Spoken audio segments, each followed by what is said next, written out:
Of the state witnesses in the brutal assault and murder of Samuel G.A. and Simon Jubeda claim that they were threatened if they told all.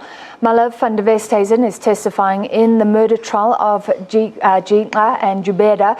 On trial, 5 people, including a police captain, Henk Prinsloo. Van der Westhuizen is also a 204 witness. He was initially one of the co-accused, but turned state witness, his testimony in exchange for immunity.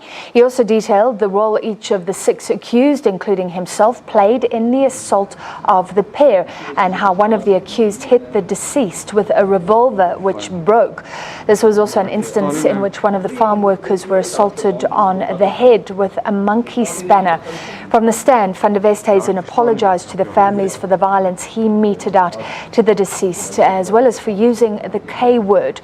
The trial continues on Monday in order to give one of the defense counsel time to consult with the bar, following claims that he consulted with state witnesses prior to them taking a plea agreement. Well, this is just one case. So racism continues to rear its ugly head in South Africa. A protest last week raising questions about the use of the apartheid-era flag. Farmers have been in court, as you heard there, around the treatment of workers. And there, of course, have been profanities and assaults recorded and released online. What's going on? To discuss, we're joined by the director of the Wits Centre for Diversity Studies, Professor Melissa Steyn. Professor, thank you for being with us. The first question is, are there more incidents of racism, or is it just being exposed because we now have smartphones and can record everything? Well, I think it's definitely always been there. I think a lot of incidents like this happened with impunity in the past, and I think we can be pretty certain that there are still many more incidents that are not coming to light. But of course, you know, cell phones, social media have changed the game. Because there is a greater level of exposure. So, and also, you know, there's a greater sense of outrage that gets to be mobilized through the social media. And of course, you also have proceedings being recorded, sometimes even showing live as they happen on television. Do you think that that's useful, or does it harden attitudes? People sit there thinking those white people are racist, or white people think we're not welcome because it's so in the spotlight. I don't think we have any option. I think we have to shine the light. The truth has to be exposed. Absolutely. We have to shine the light on it. We have to look at it in the eyes and deal with it. So the one thing that isn't helpful is to try to sort of cover it up. In some ways, you know, I think because of the way in which we had our transition, and, you know, the whole notion of the rainbow nation that we all loved. But I think that you know, we don't go from being a racist society to being a colorblind society. There has to be a stage in between where we become racially cognizant. So I think one of the difficulties has been that we didn't actually deal with all this stuff. So it's actually just rattling around there in our society. All those assumptions are still there in the society. We've still got to deal with it. So I wanted to ask you that because many people agree with you. Some even say there should have been retribution, maybe in 1994.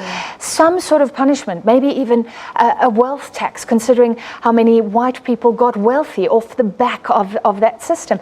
And now, because there was maybe a lot of forgiveness then and a veneer of unity, there's this resentment building up. Did we make mistakes then?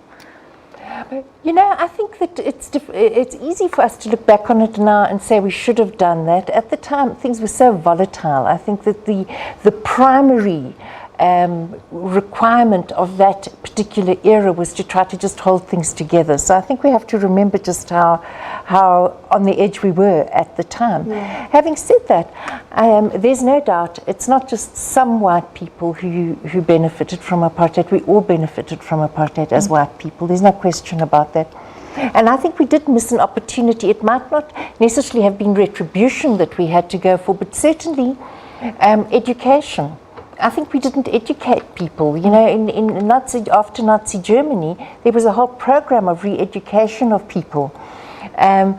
in schools, in organizations, and we did not actually do the work to challenge our assumptions, to educate people to understand that so much of what had structured our society was completely unacceptable, and to understand what the racist assumptions were that informed colonial and apartheid South Africa, and we haven't done that yet. Yeah, that's so interesting. So the assumption was that everyone would just suddenly change, even though it had sunk so deep. Yeah. Can you start doing something like that now? I mean, what do we do now? Well, I think we have to do whatever we can. I think we did miss an opportunity because there was a sense of urgency at that time, and also a way in which white people couldn't deny the fact that they had been implicated in all of that. With 20 years having passed, there are all sorts of discourses that have come about that sort of say, like, I didn't do it, it was my parents or whatever.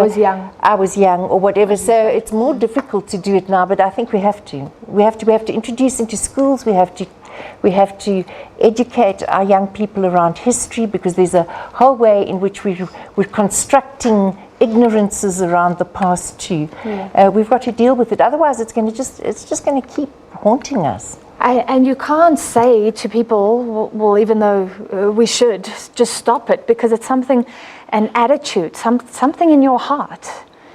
That is true. There is a way in which, and if you let me use the metaphor I like to use, which is about potty training. There's a way in which we have to also learn that some things are just simply antisocial.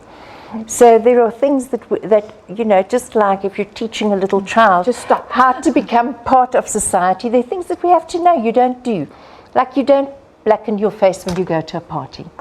There are things, and you don't use racist slurs, and you don't tell ethnic jokes, and these things are this is basic potty training for living in a society that's characterized by diversity.